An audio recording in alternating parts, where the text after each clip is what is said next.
ఇస్లాం మతంగా యుద్ధబందీలను ఇస్లాం మతస్థులుగా మార్చేవారు. దీన్ని అక్బరు రద్దు చేశాడు. రెండవది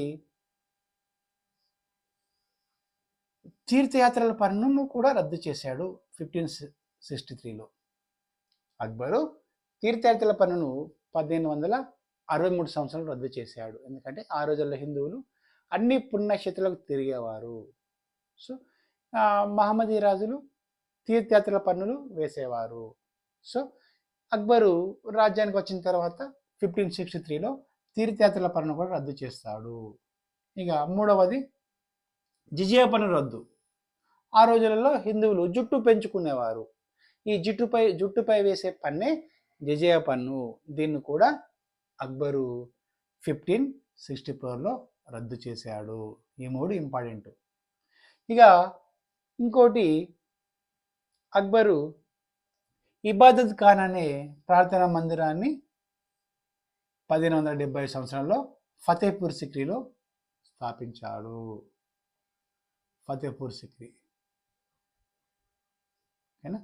ఇబాదత్ ఖాన్ అనే ప్రార్థనా మందిరాన్ని 1575లో అక్బరు ఫతేపూర్ సిక్రీలో స్థాపించాడు. అదేవిధంగా అక్బర్ అమోఘత్వ ప్రకటనను 1579లో ప్రకటించారు.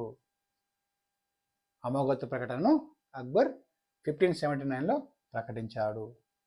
అదేవిధంగా దిన్ ఈ ఇలాయ మతాన్ని అక్బర్ 1582 సంవత్సరంలో ప్రారంభిస్తాడు. అంటే సర్వమతాల సమానం అని చెప్పేసి సుల్ ఏ కుల్ అనే నినాదాన్ని అక్బర్ అంటే ప్రపంచ శాంతి కోసం, అంటే సుల్ ఏ కుల్ అంటే సుల్ ఈ కుల్ అంటే ప్రపంచ శాంతి, అంటే ప్రపంచ శాంతి కోసము అక్బర్ దిన్ ఈ ఇలాయన మతాన్ని స్థాపిస్తాడు. అదేవిధంగా అక్బర్ 1579 నుంచి జైన మత ప్రభావం వల్ల నిరంతర అగ్ని పూజను చేస్తాడు.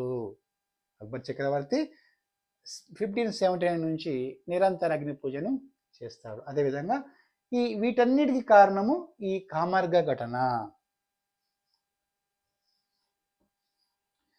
కామర్ ఘటన 1578లో జరుగుతుంది. దీనికి చరిత్రకారులు ఒక చిన్న స్టోరీ చెప్తారు.